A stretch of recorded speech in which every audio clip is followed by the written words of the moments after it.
checking out this video. Don't forget, like and subscribe. And this was a great show, by the way. There were 4 matches. 3 of them were great. One of them we'll talk about. But there were a couple of things on the show that questions have been raised. And I guess we'll find out more. But in the women's chamber, like, they literally got every woman in the ring, and they rang the bell, and they started the match. The match is ongoing. Liv and Naomi are in the ring. They're going to wrestle. The bells rang, and all of a sudden you hear Jade Cargill's music hit. And, man, she just walks down and gets right in the cage. And it's like, did they open the door for her? Why was the door not closed when they rang the bell? Why didn't she rip it open for effect? Yeah, when I heard her music, I thought, oh my God, she's going to rip the cage door off. But instead, she just walked right in. So I have no idea why she just walked right in. That was never explained. But anyway, Liv was petrified. Well, you know what?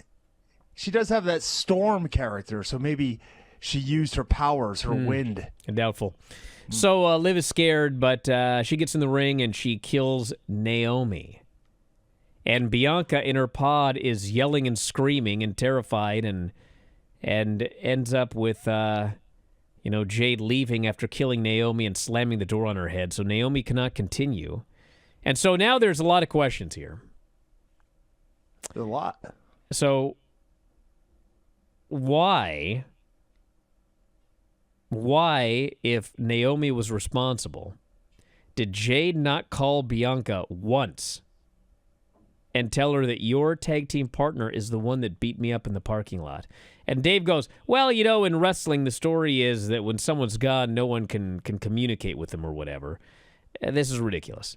And in fact, when Rhea Ripley was gone, the story was that Dom wasn't seeing her, but they did every now and then talk about how they communicated on the phone.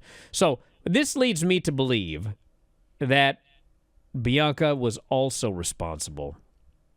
They did it together. Well, do you remember when this happened? Bianca was in the middle of a match. She was in the middle of a qualifying match yes, for the women's tournament, and she left that match. But Jade was down, and then Bianca came out for a match. They cut to the back for the aftermath when Bianca was in the ring.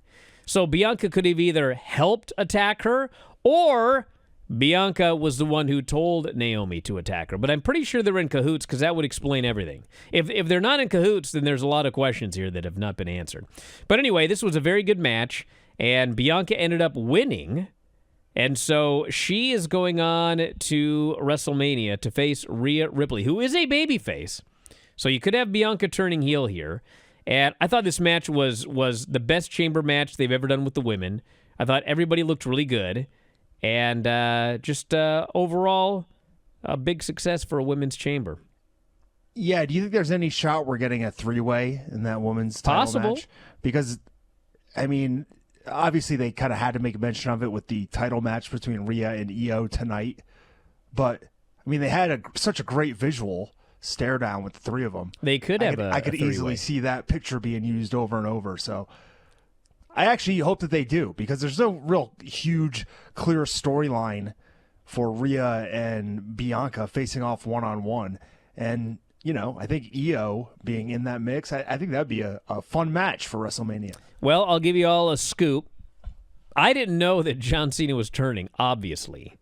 But I did know that they had some big something or other planned for Elimination Chamber. And I can also tell you that when the Chamber show was over, there were like a bunch of matches. It seemed like, okay, now we know what we have for Mania. We got this match, this match, this match. And I was told that there are more twists and turns coming. So if you think that you know the Mania card based on what happened at Elimination Chamber, there are going to be some changes. So there's 7 weeks left till Mania. So there's a lot of things that they can do. So yes, I would not be surprised about a 3-way. Would you like to talk about Tiffany and Trish versus Nia and Candice? Not especially, to be fair. I thought this match was fine. It was all right. But it was clearly the weakest thing on the show. Well, of course it was. But let's be real here. The best person in that match was Nia Jax. She carried that match. I don't know if I would go that far. She was out there calling spots for Trish. Tiffany, as we've talked about, she has, some work to be done on her side as a babyface. And Nia Jax, once again, the backbone of that women's division this past year, has been great. You know what? Honestly, I think they should have held off on doing her and Rhea and saved that for WrestleMania. Because who has put in more work over the past year in that women's division than Nia Jax? Nia played the role of the Big Show here, where you have to beat a giant because you're on your way to WrestleMania. And actually, I figured normally it would be like the challenger has to beat the giant, but the champion beat the giant. And now Tiffany will be facing Charlotte Flair at Mania. That's the plan at this point. Are you one of those youngsters today who listens to Spotify? I don't even know what it is. But I do know this. All of our podcasts are available at Spotify. You can head up right now and sign up. The easiest way to do so, f4wonline.com/Spotify. And for just $9.99 per month, you can listen to 84 podcasts on any given month. 84! 2 to 3 podcasts every single day covering pro wrestling and mixed martial arts. And if you think about $9.99 per month, that's just pennies per day.